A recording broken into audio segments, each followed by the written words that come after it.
لبيك اللهم لبيك لبيك لا شريك لك لبيك إن الحمد والنعمة আসসালামু আলাইকুম ওয়া রাহমাতুল্লাহি ওয়া বারাকাতুহু। আলহামদুলিল্লাহ, সমস্ত প্রশংসা সেই মহান আল্লাহ পাকের জন্য। আল্লাহ শুকরিয়া আদায় করি আলহামদুলিল্লাহ। তারপরে পরে বিশ্বনবীর প্রতি লক্ষ কোটি দুরুদ এবং সালাম শান্তির ধারা বর্ষিত হোক, অর্পিত হোক, আল্লাহুম্মা আমিন। আজ আমি আপনাদের কাছে উপস্থিত হয়েছি জিলহজ মাসের যে গুরুত্বপূর্ণ ফজিলত রয়েছে কুরবানি নিয়ে। তো কুরবানির একটা মাসআলা নিয়ে আলোচনা করব। বর্তমান সময়ে কিছু কিছু মানুষ, কিছু কিছু নামাজি, এরা মুখে দাবি করে যে আমরা ফুরফুরা শরীফকে ভালোবাসি, ফুরফুরা শরীফের মত পথ অনুযায়ী আমরা চলি। অনেকে সাধারণ মানুষ তারা বলে। তো আমরা মুখে দাবি করলে হবে না। আমাদের ফুরফুরা শরীফের যিনি আমাদের আকাবির মুজাদ্দিদুজ্জামান আবু বকর সিদ্দিক রহমাতুল্লাহ আলাইহি, তিনার 2000 কিছু কম বেশি কিতাব লেখা আছে। সেই কিতাব অনুযায়ী যে মাসলা মাসাইল রয়েছে সেইগুলো অনুযায়ী যদি আমরা আমল করতে পারি তবেই মুজাদ্দিদুজ্জামানকে মানা হবে, ফুরফুরা শরীফকে মানা হবে। আমি মুখে বলবো এক আর মাসলা মাসাইল মানবো আর এক, তাহলে কখনো ফুরফুরাকে মানা হচ্ছে না।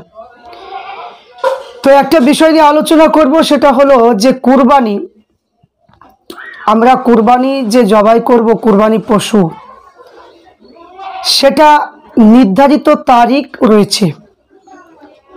তো নির্ধারিত তারিখ 10, 11, 12 এই 3 দিন যে দিনগুলো আপনার দেওয়া হয়েছে হাদিস থেকে প্রমাণ, এবং ফুরফুরা শরীফের কিতাব থেকে এটা প্রমাণ রয়েছে। 10, 11, 12 এই 3 দিন কুরবানি করা হুকুম দেওয়া হয়েছে। যদি আপনার কুরবানি বা জিলহজ মাসের চাঁদ যদি উঠে যায়, তো সেই পরিপ্রেক্ষিতে যদি কারো কুরবানি ছাগল অসুস্থ হয়ে যদি মারা যাচ্ছে, এইরকম অবস্থায় যদি কুরবানির ছাগল জবাই করে, যদি কোনো মানে আপনার যেভাবে 3টি ভাগ করে 3টি অংশ যে করে, সমাজকে একটা, আত্মীয় স্বজনকে একটা, নিজের জন্য, তো কুরবানির হয়তো 2 তারিখ বা 3 তারিখ বা 4 তারিখে যদি ওই কুরবানি পশুটা যদি অসুস্থ হয়ে যায়, তাকে জবাই করে সেই কুরবানির ছাগলের গোশত যদি সবাইকে বন্টন করে দেয়, সেটা কুরবানি হবে কিনা, এটা হলো প্রশ্ন।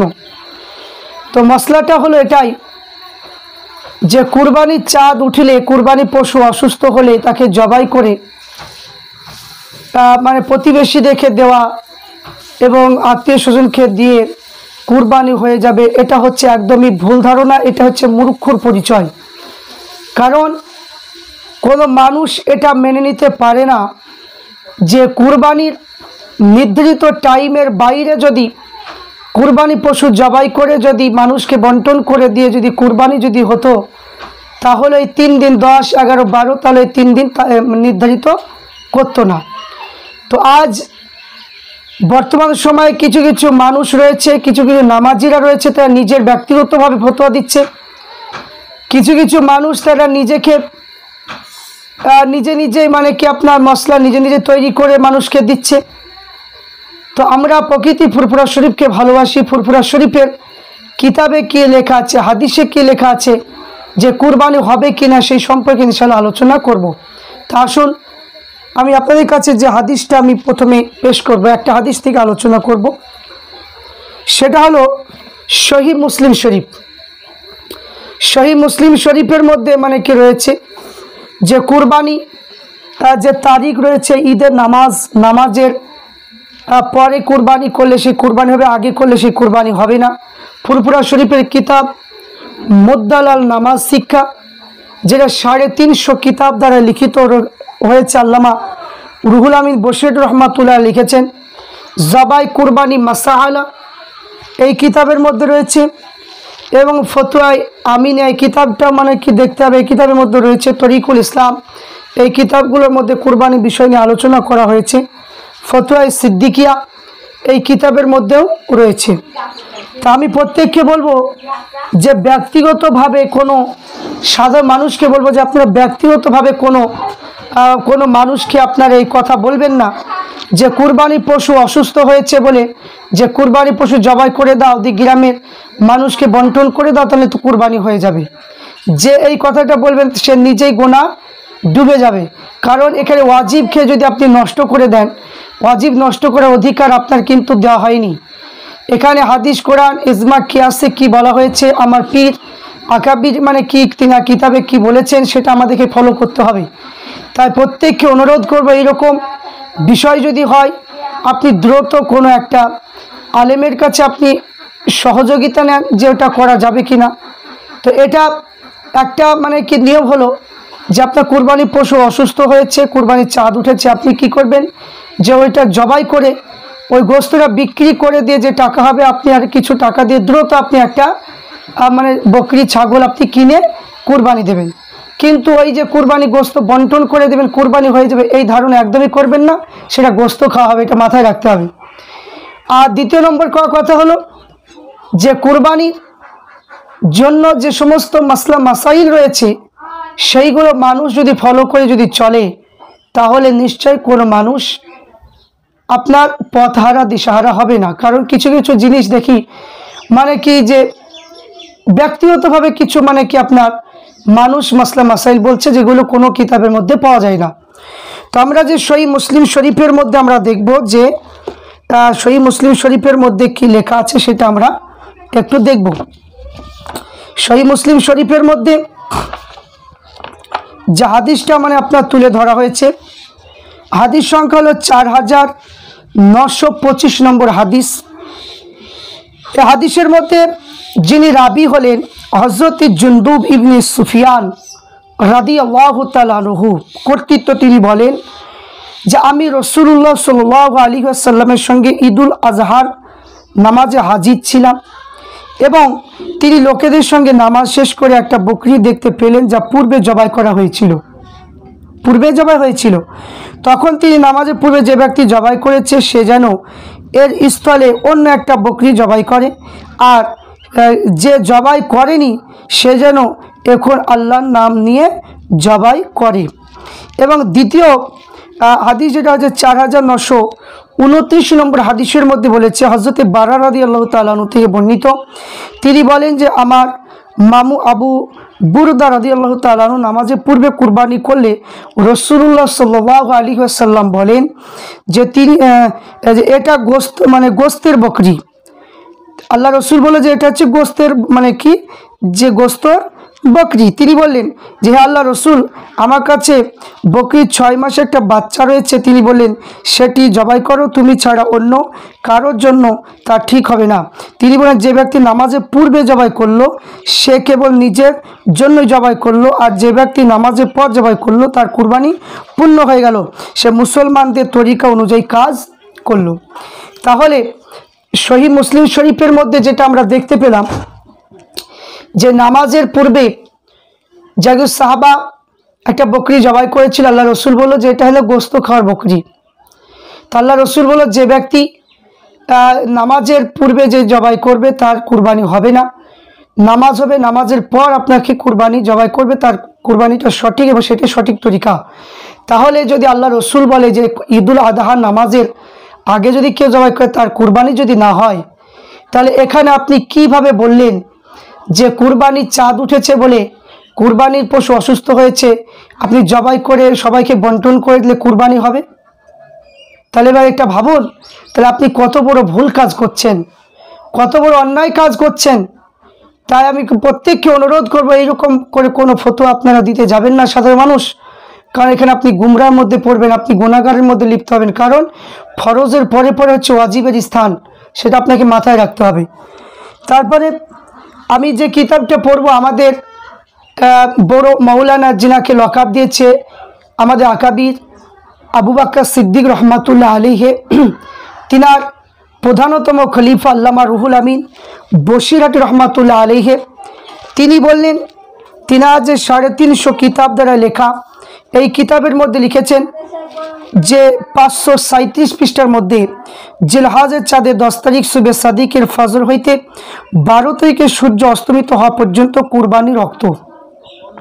ইহা যাদের উপর ঈদের নামাজ ওয়াজিব নয় তাদের ব্যবস্থা, কিন্তু যাদের উপর ঈদের নামাজ ওয়াজিব, ঈদের নামাজের পর কুরবানি করতে হবে, নচেত জায়েজ হবে না।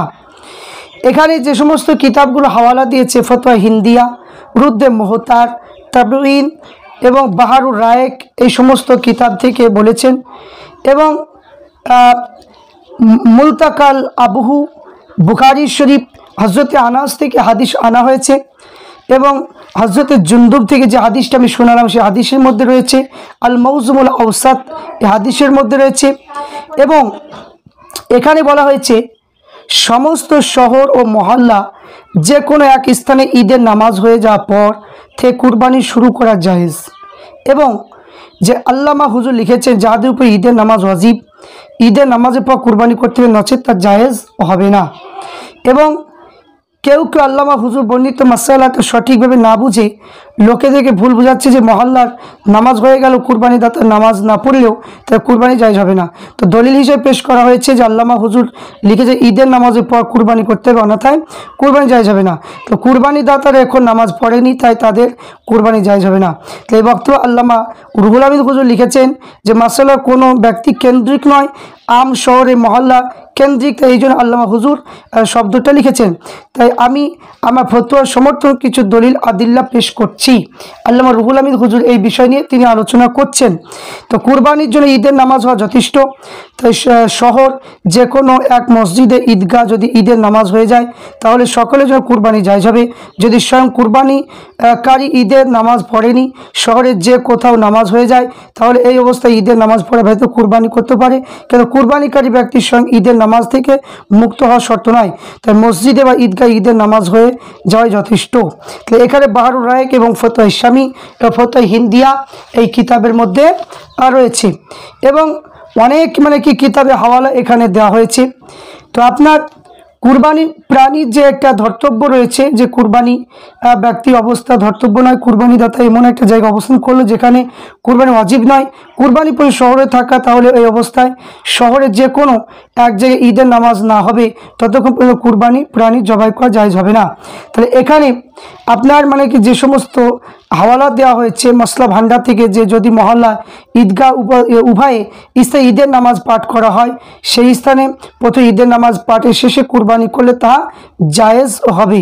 তাহলে এখানে মসলা ভান্ডারের 4র্থ খণ্ডের মধ্যেও লিখেছেন।